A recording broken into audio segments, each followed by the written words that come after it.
एक लाइक, एक कमेंट और एक सब्सक्राइब की कीमत तुम क्या जानोगे रमेश बाबू। क्या हो अगर आपके सिर्फ हॉर्न बजाने से कोई आपको मारने पे उतर आए। ये इंडिया में आम बात है, पर फॉरेन में पागलों की तरह हॉर्न बजाना इज नॉट गुड।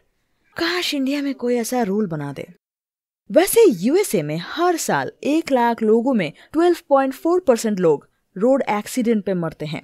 वही इंडिया में ये रेट है 11.6%। चलो हॉर्न बजाने से कुछ तो अच्छा हुआ, पर शायद इस फिल्म को देखने के बाद मैं कभी भी गाड़ी का हॉर्न ना बजाऊं। तो शुरू करते हैं हमारे मूवी एक्सप्लेन का सिलसिला। आज की मूवी है अनहिंज्ड, जिसका मतलब है क्रेजी, आउट ऑफ कंट्रोल। इस मूवी में हमें दिखने वाले हैं द मैन के किरदार में रसल क्रोई, रेचल के किरदार में कैरन पिस्टोरियस एंड काइल के किरदार में गैब्रियल बेटमैन। इस मूवी का IMDb रेटिंग है 6 out of 10 एंड रॉटन टमाटोज पे ये 48% फ्रेश है। मुझे तो ये काफी अच्छी लगी। तो लेट्स स्टार्ट। सुबह के 4 बजे हम एक गाड़ी को बारिश में किसी घर के सामने खड़ा हुआ देखते हैं और अंदर बैठा एक इंसान जो उंगली से अपना वेडिंग रिंग निकालकर फेंक देता है। गुस्से का कारण थोड़ा थोड़ा समझ में आ रहा है। अब वो गाड़ी से निकलकर गाड़ी के डिक्की से एक हथौड़ा और मे भी पेट्रोल का डिब्बा लेकर घर की तरफ बढ़ता है। जाते ही उस दरवाजे पे वो हथौड़े से वार करने लगता है और आवाज से उस घर के लोग जाग जाते हैं। दरवाजा खोलते ही द मैन उन लोगों के सर पे हथौड़े से वार करने लगता है और घर को पूरा जला देता है और वहां से निकल जाता है। अब सीन कट होके मूवी के इंट्रो में आते हैं, जहां लोगों की रोजमर्रा की बातों को सुनाया जा रहा है, जैसे रोज रोज ट्रैफिक में फंसना, इसकी वजह से कई मजदूरों का नौकरी जाना, लोगों में स्ट्रेस बढ़ रहा है, अगर रास्तों में छोटी सी एक्सीडेंट भी हो तो ड्राइवर को मारा पीटा जा रहा है, लोग गुस्से में अपना आपा खो रहे हैं। जैसे मैंने पहले ही कहा कि रास्तों में रोड एक्सीडेंट्स बढ़ रहे हैं, लोगों में टेंशन, स्ट्रेस, एंशियसनेस जैसे सर चढ़ के बोल रहा है। और शायद इस फिल्म का नाम इसीलिए अनहिंज्ड है, मतलब out of control. Scene cut होके आती है एक घर में, जहां रेचल को एंडी का फोन आता है और उठते ही उसे एक बैड न्यूज सुनाता है कि उसके एक्स ने उसके अगेंस्ट केस फाइल किया है। इससे अच्छी दिन की शुरुआत और कैसे हो सकती है। यह ब्रेकफास्ट टेबल में हम रेचल और रेचल के भाई को उसके गर्लफ्रेंड के साथ देखते हैं। यहाँ भाई बहन में थोड़ा बहस होते हुए भी देखते हैं कि कैसे वो दोनों अपने लाइफ को सेटल करने के लिए लड़ रहे हैं। फिर रेचल काइल को स्कूल ड्रॉप करने के लिए निकलती है, जहाँ कुछ दूर जाते ही वो लोग ट्रैफिक में फंस जाते हैं। तो रेचल दूसरे रास्ते से जाने की सोचती है, पर काइल मना करता है। पर रेचल लेट होने के डर से दूसरा रास्ता ही लेती है और शायद यही उसकी सबसे बड़ी गलती होती है। कुछ दूर चलते ही वो फिर से ट्रैफिक में फंस जाती है, पर ये कम नहीं था। उस वक्त रेचल को क्लाइंट का कॉल आता है और रेचल की देरी होने की वजह से उसे काम से निकाल देते हैं। रेचल कहती है ये 13 किलोमीटर का रास्ता है, जहां हम संडे को 10 मिनट में पहुंच जाते हैं, वही बाकी दिन 1 घंटा लग जाता है।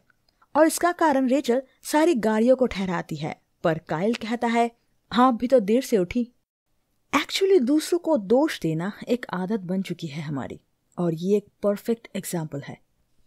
रेचल ट्रैफिक से निकलने का कोई और रास्ता ढूंढती है और सर्विस रोड लेने की कोशिश करती है। उस रास्ते पे कुछ दूर जाने के बाद एक सिग्नल आता है, जो ग्रीन हो जाने के बावजूद सामने वाली गाड़ी नहीं हटती है। फिर रेचल जोर जोर से हॉर्न बजाती है और फ्रस्ट्रेट होकर उस गाड़ी को क्रॉस करके निकल जाती है, क्योंकि वैसे ही वो लेट हो रही थी। पर कुछ दूर जाते ही फिर से वो ट्रैफिक में फंस जाती है। बाप रे, कितना ट्रैफिक है यहाँ पे लोग काम पे कैसे जाते होंगे। और उसी वक्त एक गाड़ी उनके पास आके रुकती है और विंडो नीचे करके उनसे बात करने लगते हैं। ये इंसान और कोई नहीं, वही रात वाला द मैन है, और बताता है कि हाँ वो थोड़ा परेशान है, इसीलिए सॉरी भी मांगता है। पर इतनी जोर से हॉर्न बजाने के लिए वो रेचल को भी सॉरी बोलने को कहता है, पर रेचल सॉरी बोलने से इनकार करती है। और द मैन कहता है कि एक सॉरी बोलने में लोगों को कितनी तकलीफ होती है। हाँ, ये बात अंकल ने सही बोला, पर तकलीफ क्या है ये उन्हें अभी तक नहीं पता, पर अब पता चलेगा। वो लोग ट्रैफिक से निकलते ही थोड़ी राहत की सांस लेते हैं, पर आगे क्या होने वाला है इसका उन्हें अंदाजा तक भी नहीं है, क्योंकि वही गाड़ी उनका पीछा करती हुई अचानक उनके सामने आ जाती है और ब्रेक दबाती है और एक्सीडेंट होते होते बचती है। रेचल किसी तरह उसका पीछा छुड़ाते हुए काइल को स्कूल पहुंचाती है।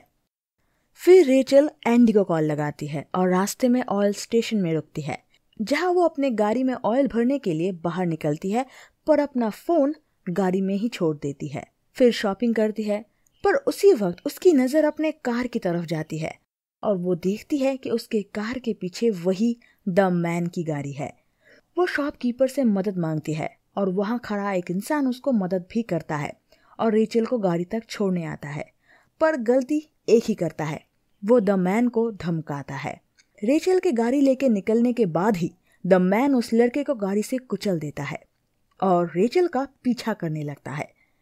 रेचल कार में अपना मोबाइल ढूंढती है, पर उसे कहीं नहीं मिलती और रेचल तभी देखती है कि उसका फोन द मैन के पास है। रेचल किसी तरह गाड़ी तेज भगा के किसी पार्किंग लॉट में छुप जाती है और यहाँ हम रेस्टोरेंट में एंडी को रेचल का इंतजार करते हुए देखते हैं, जहाँ अचानक हम द मैन को रेस्टोरेंट में आते हुए देखते हैं। द मैन खुद को रेचल का दोस्त बताता है। एंडी बताता है कि रेचल का फोन नहीं लग रहा, तो द मैन कहता है कि मैं तुम्हें रेचल से बात करवाता हूँ, अगर तुम मुझे एक कप कॉफी पिलाओ। एंडी मान जाता है और द मैन रेचल को कॉल लगाता है, पर रेचल के पास तो रेचल का फोन है ही नहीं। तभी रेचल के गाड़ी में फोन रिंग होता है। रेचल दिखती है कि वहाँ एक फ्लिप फोन पड़ा हुआ है, जो कि शायद रेचल का फोन चुराते वक्त द मैन ने ही वहाँ छोड़ा होगा। रेचल एंडी से बात करती है, पर अपनी बात बता पाती उसके पहले ही द मैन उससे फोन ले लेता है और एंडी के नाक में कप दे मारता है। रेचल उसे एंडी को छोड़ने को कहता है, पर द मैन कहता है कि ऐसे ही लोग इंसानों को बेवकूफ बनाते हैं और लोगों से पैसे ऐंठते हैं। ये कहते ही वो एंडी को मार देता है। रेचल इन सब के बाद उससे सॉरी भी बोलती है, पर अब द मैन का दिल इतनी आसानी से पिघलने वाला नहीं था। अब वो काइल को या फिर रिचर्ड को या फिर रेचल की मॉम को मारने वाला था। रेचल गिड़गिड़ाने लगती है, पर द मैन कहता है कि तुम कोई नाम बोलो जिसे मैं मारूं, या फिर मैं इन लोगों में से किसी को मार दूंगा। रेचल कहती है कि तुम मुझे मार दो, पर द मैन कहता है कि तुम्हारे पास खुद को मारने का कोई ऑप्शन नहीं है, तुम्हें किसी और का नाम ही लेना होगा। तो वो और कोई रास्ता ना पाते हुए देबरा का नाम लेती है, जो कि उसकी क्लाइंट है। रेचल कहती है कि मैंने तुम्हें नाम दे दिया है, तुम मेरे बेटे को अब कुछ नहीं करोगे। पर द मैन कहता है, हाँ, कुछ वक्त के लिए। द मैन के फोन रखते ही रेचल पुलिस को कॉल लगाती है और इस तरफ रेचल का भाई फ्रेड घर में काम कर रहा होता है और तभी टीवी पे एंडी के मौत का न्यूज आ रहा था, तो वो अपने गर्लफ्रेंड को देखने बुलाता है। घर के अंदर से चलने की आवाज तो आ रही थी, पर उसके बुलाने पे उसकी गर्लफ्रेंड की कोई आवाज नहीं थी। अब उसे डर लगने लगता है। टीवी पे दिखाया हुआ ग्रे रंग का गाड़ी उसे अपने घर के सामने नजर आता है, तो वो हाथ में चाकू लेकर अपने गर्लफ्रेंड को ढूंढने लगता है। घर में जाते ही उसे सारी चीज बिखरी हुई मिलती है और तभी पीछे से आता है द मैन। उसके हाथों में उसकी गर्लफ्रेंड थी, जिसकी हालत काफी खराब थी, और फ्रेड के हाथों में जो चाकू था, द मैन उसी से उसके गर्लफ्रेंड को मार देता है। यहाँ काइल को लेके निकलने के बाद ही रेचल को फिर से द मैन का कॉल आता है और वो उसके भाई को मारने की धमकी देता है। तभी रेचल के घर में पुलिस आती है और द मैन फ्रेड के पैंट में आग लगाकर उसे पुलिस की तरफ ढकेल देता है, पर तब तक पुलिस 2 राउंड फायर कर चुकी होती है, जो कि द मैन के कंधों पे लगती है।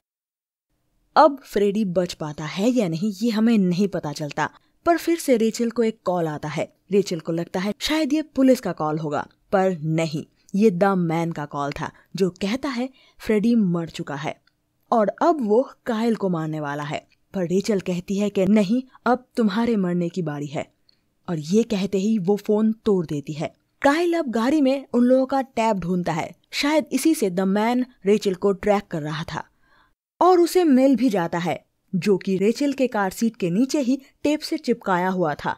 काइल बाहर फेंक नहीं जाता है, पर रेचल मना करती है, कहती है अगर वो हमें टैब से ट्रैक कर रहा था तो हम भी उसे ट्रैक कर सकते हैं, देख के बताओ वो कहाँ है। काइल देखता है कि द मैन की कार उन लोगों के आसपास ही है। तभी रेचल सामने रोजी की कार देखती है, जो कि शायद द मैन ही चला रहा था। कुछ दूर उन लोगों को पुलिस की एक वैन दिखती है। वो लोग मदद के लिए चिल्लाते हैं, पर द मैन वो देख लेता है और पुलिस की गाड़ी को टक्कर मारता है। कोई और चारा ना देखते हुए रेचल अपने मदर के घर जाने का ही प्लान करती है। उनके मदर का घर जहाँ है वो थोड़ा भूल भुलैया जैसा है। अगर कोई पहले ना गया हो तो वो आसानी से वहाँ गुम हो सकता है, इसीलिए रेचल यही करने का सोचती है। रेचल जैसे तैसे द मैन को चकमा देकर अपने मम्मी के घर में कायल को छुपा देती है। टैब स्विच ऑफ हो जाने की वजह से द मैन उन्हें ढूंढ नहीं पाता, पर रेचल की कार ढूंढते हुए वो एक घर के सामने आके रुकता है। एंड गेस व्हाट, ये रेचल के मम्मी का ही घर होता है। उसे रेचल की कार दिख जाती है और तभी उसके ऑपोजिट साइड से एक गाड़ी आकर उसके गाड़ी को पलट देती है। एंड गेस व्हाट, ये रेचल ही चला रही थी। फिर वो एक पतली सी स्टिक लेकर द मैन को मारने जाती है। हे भगवान, उसका शरीर देखा है, उस स्टिक से उसका बाल भी बाका नहीं होगा। एंड वही होता है, पीछे से द मैन आके उसके सर को गाड़ी में दे मारता है और कुछ देर हाथापाई होती है, पर उस गेंडे के सामने भला कोई कैसे टिक पाएगा। फिर द मैन कायल को ढूंढने जाता है और बहलाने फुसलाने लगता है। कायल यहाँ एक बंकर में छुपा हुआ होता है और जब वो वहां से बाहर निकल आने वाला था तभी एक टक्कर हो जाती है वहां पे रखे कुछ सामान से और द मैन वो सुन लेता है।